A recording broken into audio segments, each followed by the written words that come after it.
성경은 같은 본문을 가지고도 상황에 따라서 또 설교자가 어디에 초점을 두느냐에 따라서 다른 주제의 설교를 할 수 있습니다.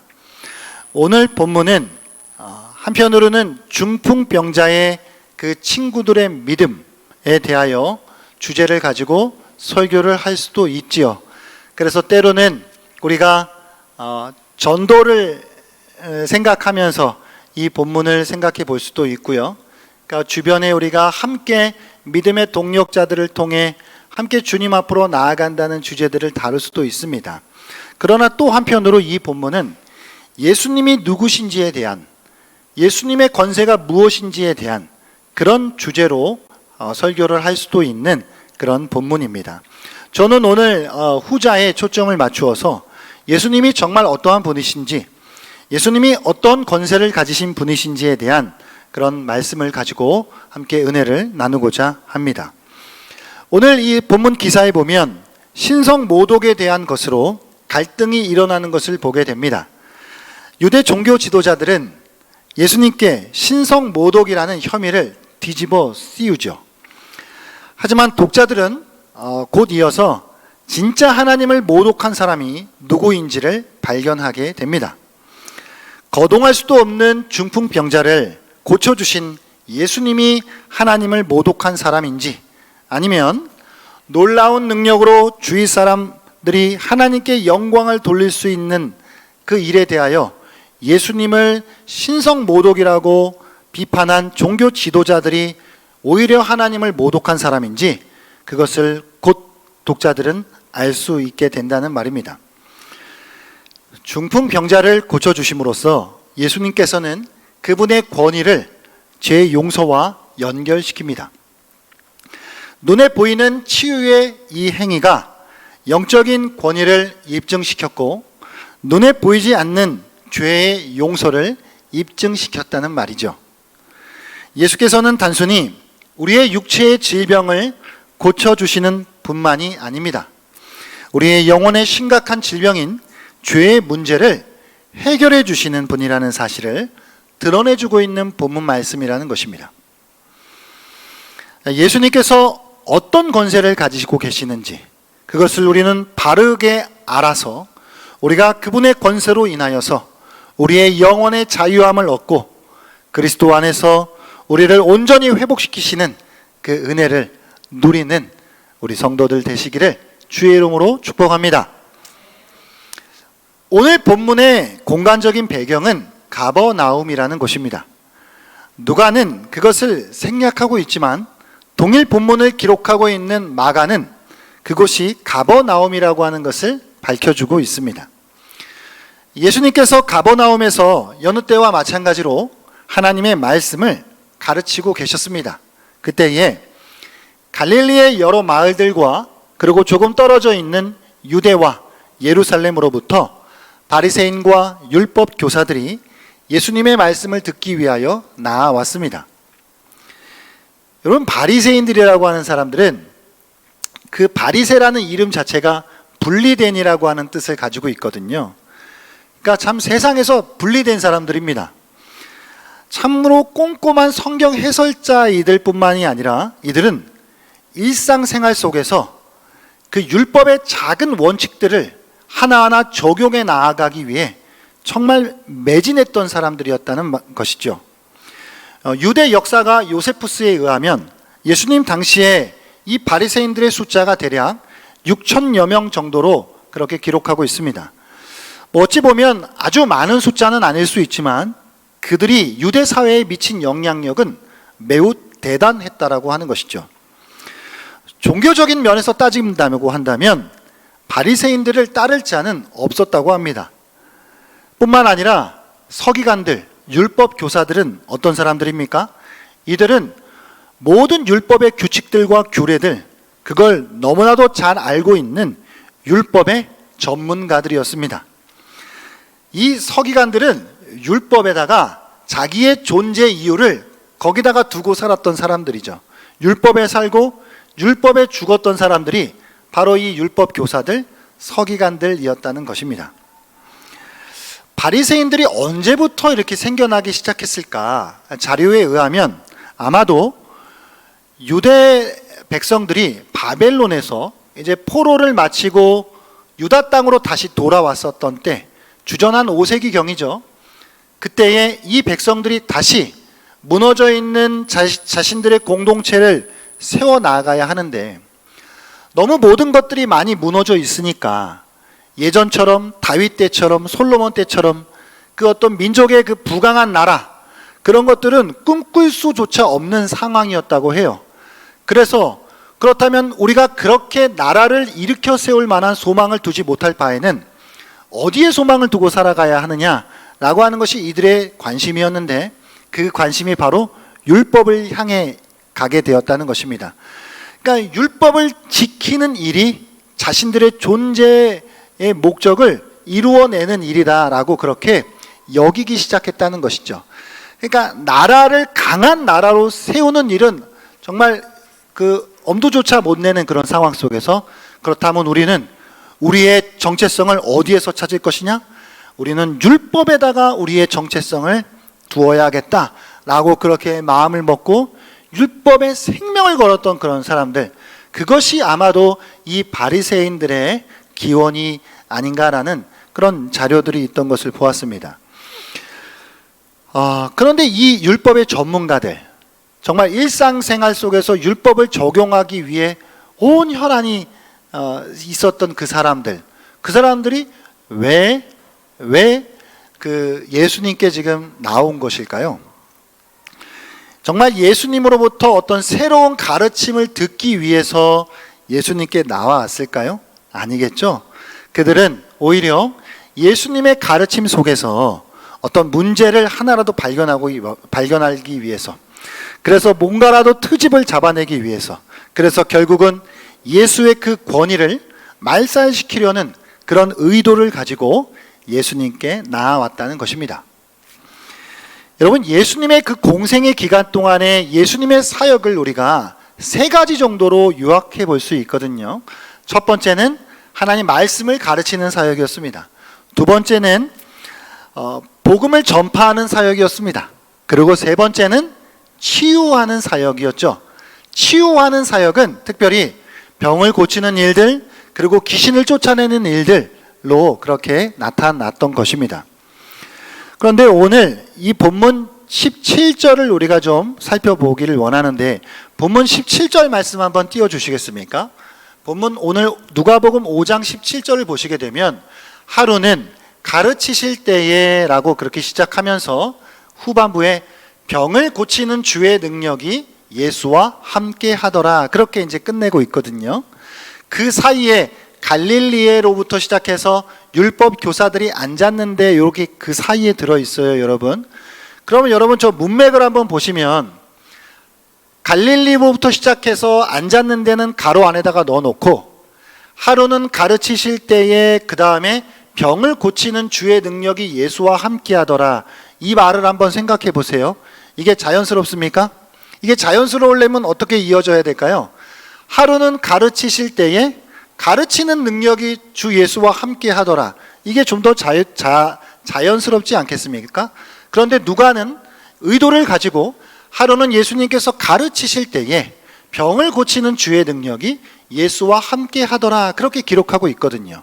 이건 뭘 얘기해주고 있는 것이냐면, 예수님의 3대 사역, 가르치는 사역, 복음 전파하는 사역, 병을 고치는 사역들, 치유하는 사역들, 이런 것들 중에서 특별히 치유하시는 그런 사역들은 그것이 궁극적인 목적이 아니라 하나님의 말씀의 진리됨을 입증하기 위한 과정이요 도구로서의 사역이었다라고 하는 것을 보여주는 것입니다.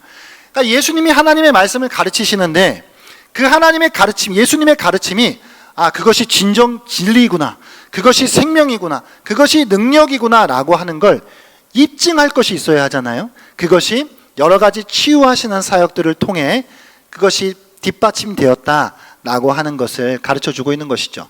그래서 누가는 오늘 하루는 가르치실 때에 주의 병을 고치시는 능력이 예수님과 함께 하였다, 그렇게 기록을 하고 있는 것입니다.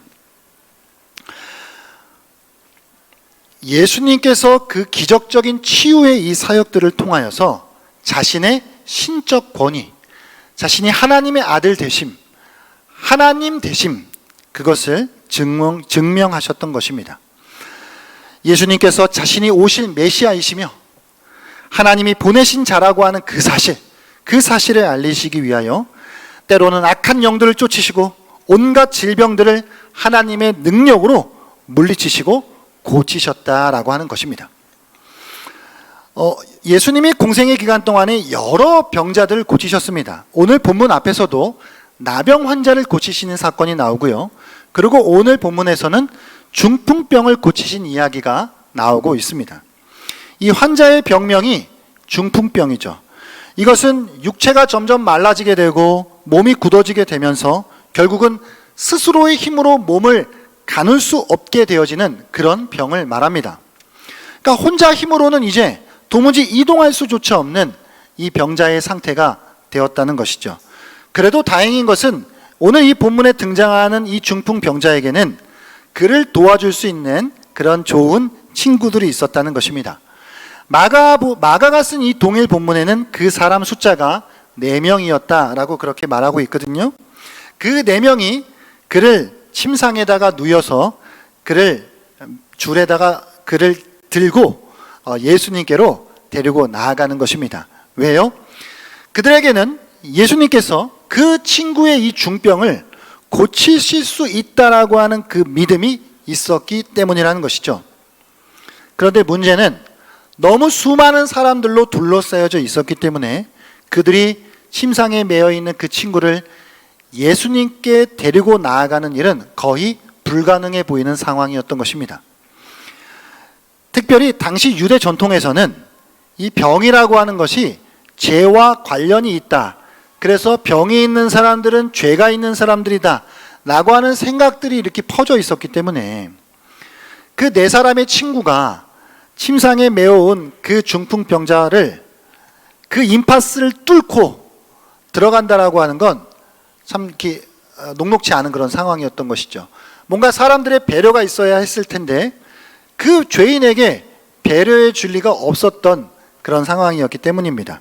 게다가 그 수많은 사람들 속에는 자기들은 깨끗하다고 자부하고 있는 그런 바리새인들도 끼어 있었기 때문에 더욱 상황은 나빴던 것이죠. 그런데 그럼에도 불구하고 그 4명의 친구들은 포기하지 않았습니다. 아무도 생각하지 못했던 방법을 생각해내겠던 것이죠. 혹시 생각은 했었을지라도 실행으로 옮기는 일은 엄두에 내지도 못할 그 일을 찾아냈던 것입니다. 지붕으로 올라갔습니다. 유대 가옥에는 지붕으로 올라가는 계단들이 있었다고 해요. 그래서 그들은 그 계단을 통해서 지붕으로 올라가 급기야 기와를 벗겨내고 그 진흙들을 뚫어내 커다란 구멍을 만들어냈습니다. 그래서 줄에다가 침상을 매달아 가지고 그 중풍병 친구를 예수님이 있는 곳으로 내려보냈던 것이죠. 당시에 서기관들도 그랬고 바리새인들도 그랬지만 그들도 몰랐던, 그들도 인정하지 않았던 그 믿음, 예수님께서는 어떤 질병도, 예수님께서는 어떤 장애도 못 고치실 것이 없는 크신 하나님이시라고 하는 그 사실, 그것을 그 친구들과 그 중풍병자는 믿고 있었다라고 하는 것이죠. 참으로 놀라운 열정이요, 행함이 있는 믿음이었다라고 말할 수 있습니다. 지붕을 뚫고 내려온 그들을 보신 예수님은 그들의 믿음에 주목하십니다. 오늘 성경이 그들의 믿음을 보셨다고 하는데 여기서 말하는 그들이라고 하는 건 침상에 메어온 그 4명의 친구들을 포함해 그 중풍병자도 그들 중에 포함되어 있다고 보는 것이 좋습니다. 그냥 그 중풍병자는 아무 믿음도 없는데 친구들 믿음 때문에 고침을 받았다라고 말할 수 없기 때문이죠. 그 환자에게도 예수님을 향한 믿음이 있었던 것입니다. 그래서 그들의 믿음을 귀히 여기신 주님께서는 그 병자를 향해 이렇게 외치십니다. 이 사람아, 내 죄 사함을 받았느니라 라고 말이죠. 그러자 갑자기 분위기가 쎄해집니다. 서기관과 바리새인들 서로가 눈짓하면서 눈으로 대화하기 시작합니다. 무엇이라고요? 이건 분명 신성 모독이라고요. 이 생각이라고 하는 이 헬라어 단어에서부터 대화라고 하는 영어 단어가 이제 파생됐거든요.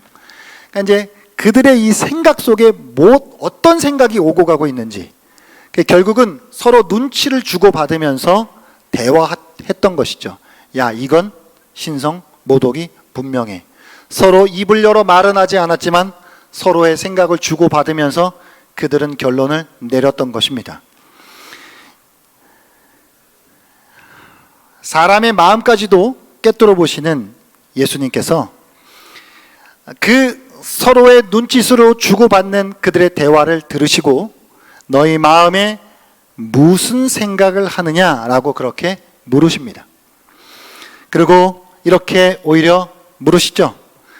내 죄 사함을 받았느니라고 하는 이 말과 일어나 걸어가라라고 하는 이 말 중에 뭐가 더 쉽다고 생각하냐라고 그렇게 물으십니다.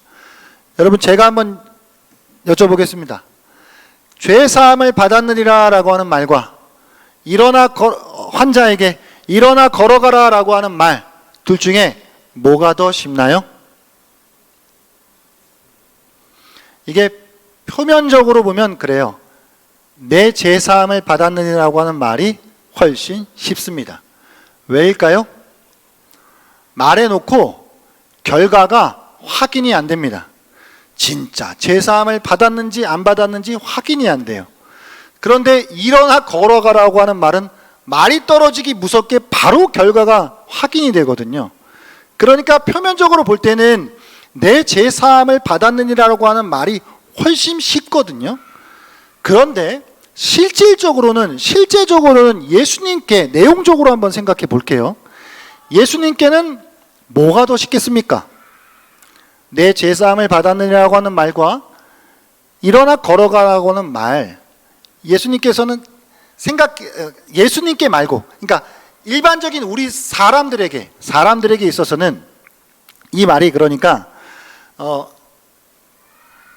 어려운 이유는 이 내 죄 사함을 받았느니라고 하는 말이 훨씬 어려운 일인데, 실질적으로는 왜냐하면 이 죄를 사하는 문제는 인간의 영역을 벗어난 문제이기 때문에 그렇습니다.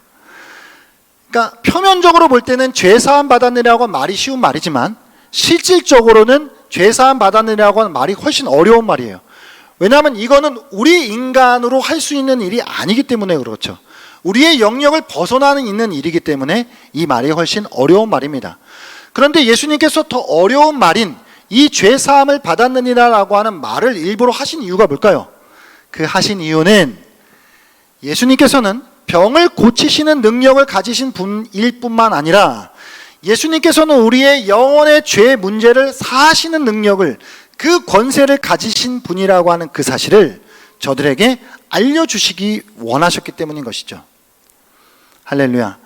예수님이 우리의 죄 사하시는 권세를 가지신 분이신 줄 믿으십니까? 그렇습니다. 예수님은 그런 권세를 가지신 분이십니다. 그리고 사실 더 정확하게 따지자면 예수님께는 이 두 가지 일 모두가 쉬운 일이에요. 일어나 걸으라 말함으로써 그 병자의 중풍병을 고치는 일이나, 아니면 죄 사함을 받았다라고 말함으로써 그 영혼을 고치시는 일이나, 이 두 가지 모두는 예수님께 어려운 일이 아닙니다. 우리 주 예수께서는 바로 그런 권세를 가지신 분이시라고 하는 사실입니다.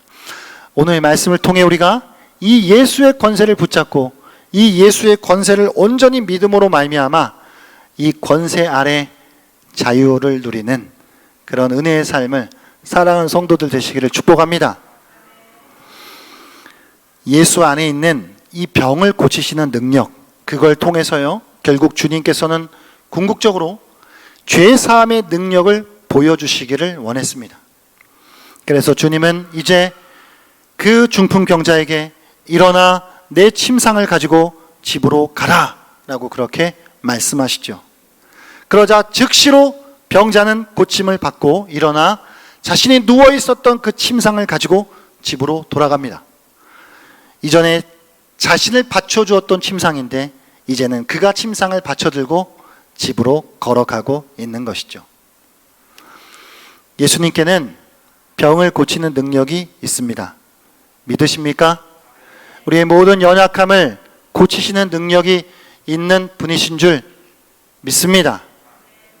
우리가 예수를 믿으면 삶의 다양한 문제들이 해결될 줄 믿습니다.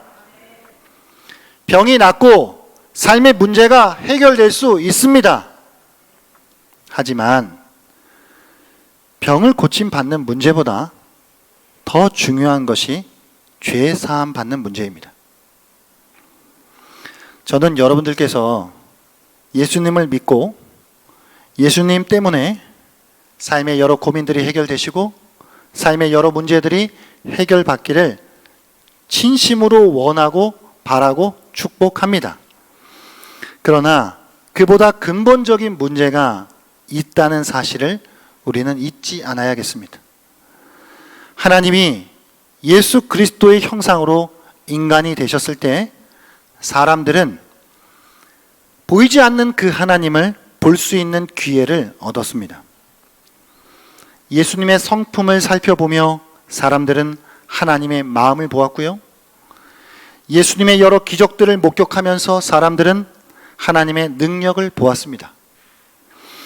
예수님의 말씀을 들으며 그 인생 가운데 미치는 하나님의 선한 영향력을 보았던 것입니다. 그리고 오늘 이 말씀 속에서 주님은 자신이 육신의 질병을 치유하기 위해서만이 아니라 영혼의 치명적인 질병인 죄를 씻어주기 위하여 이 땅 가운데 오셨다는 것을 보여주고 계시다는 사실입니다. 우리의 삶에 아무리 시급한 문제가 있다 할지라도 더욱 급하고 중요한 것은 우리 영혼의 죄를 사함받는 일입니다. 그래서 주님은 두 눈과 두 손발을 가지고 지옥불에 들어가는 것보다 차라리 눈이 하나 없다 할지라도 손이 하나 없다 할지라도 발이 하나 없다 할지라도 천국에 들어가는 편이 더 낫다라고 그렇게 말씀하셨던 것입니다. 사랑하는 여러분, 이 여름 이제 7월을 맞아야 했습니다. 특별히 우리 또 새로운 미신광교회가 이제 처음으로 우리 다음 세대 교육부서 우리 어린 영혼들을 향해 또 성경학교 또 수련회를 준비하고 있습니다. 우리 자녀들이 공부를 또 잘하고 열심히 하고 성적도 오르고 자신들이 가지고 있는 재능들을 잘 개발해서 또 여러 가지 능력들을 갖추는 것 참 중요하죠. 그러나 그보다 더욱 중요한 것은 이 어린 아이들의 영혼이지만 저들의 영혼의 그 죄의 문제라는 것입니다. 어른들이나 아이들이나 우리 모두에게는 죄 사함의 은혜가 절실합니다. 예수 그리스도께서 우리에게 어떤 분이신지를 우리는 온전히 알아야 합니다. 단순히 예수께서 우리의 질병을 고쳐주시고 우리의 인생의 문제를 해결해 주시는 분을 넘어서서 그분이 우리의 심각한 영혼의 죄 문제를 해결해 주시니라고 하는 사실을, 우리의 영혼의 죄를 사해 주시는 분이라고 하는 그 사실을 우리가 믿을 수 있기를 바랍니다. 다른 무엇보다도 이것이 가장 시급한 문제인 것입니다. 우리는 태양을 직접 보아서 믿는 것이 아니죠.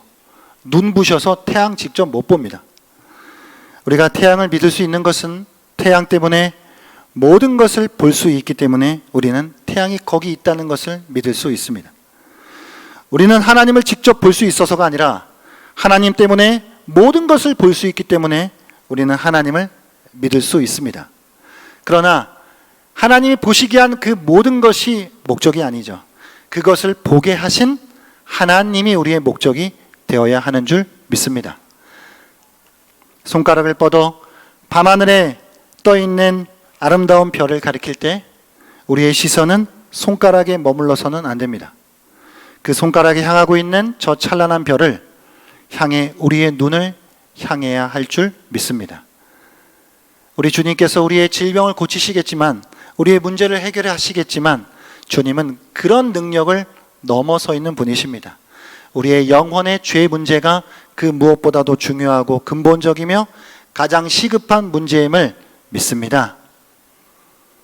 우리의 인생을 때로는 항해에 비유합니다. 배를 타고 바다 망망대해로 우리가 나가서 항해를 하지요. 배를 타고 항해를 하다 보면 때로는 우리가 예상하지 못한 수많은 암초들을 만나기도 합니다. 도대체 어디에 암초가 있는지 우리는 또 예상하는 능력도 있어야 할 것이고, 또 배가 고장 나면 또 수리하는 능력도 있어야 할 것입니다. 그러나 여러분, 우리의 영적 중요한 원리가 있습니다. 우리가 이 땅을 살아가는데 수많은 문제들을 만납니다. 질병도 만나고 많은 문제들을 만나요. 그래서 그거 고침받고 해결받는 거 중요합니다. 여러 암초들이 없어지는 거, 그것도 중요할 수 있어요. 그러나 그보다도 근본적인 문제는 해수면이 높아지면 그런 암초들은 아무런 의미가 없어집니다. 이 해수면이 높아지는 일이 무엇일까요? 우리의 영혼의 재사함의 은혜를 누리는 것입니다. 우리의 영혼의 재사함의 은혜를 우리가 누리면 수많은 암초는 우리에게 아무것도 아닌 것이 되어지는 것이죠. 무엇이 정말 근본적인 문제이고 무엇이 정말 시급한 문제인지 이 여름 우리가 그것을 다시 한번 기억하고 잊지 않고 그 문제 앞에 그것을 해결해 주실 수 있는 권세를 누가 가지고 계신지, 우리 주 예수 그리스도가 그 권세를 가지고 계시다라고 하는 사실, 그것을 우리가 굳게 붙잡고 나아갈 수 있는 이 여름이 되길 소망합니다. 특별히 우리 사랑하는 다음 세대들이 여러 가지 삶의 일들이 있을 것이지만 가장 시급하고 중요한 것이 영혼의 죄사함의 문제라고 하는 사실, 그것을 만날 수 있는, 그것을 깨달아 알 수 있는 우리 다음 세대들이 될 수 있기를 우리가 같이 힘써 기도하고 우리의 마음을 쏟을 수 있기를 소망합니다. 은혜의 수위를 높여갈 수 있기를 원합니다. 특별히 죄사함의 은혜가 높아지면 높아질수록 어떠한 암초도 우리에겐 어떠한 문제도 되지 않는 것을 믿고 나아가는 저와 여러분 될 수 있기를 주의 이름으로 축복합니다.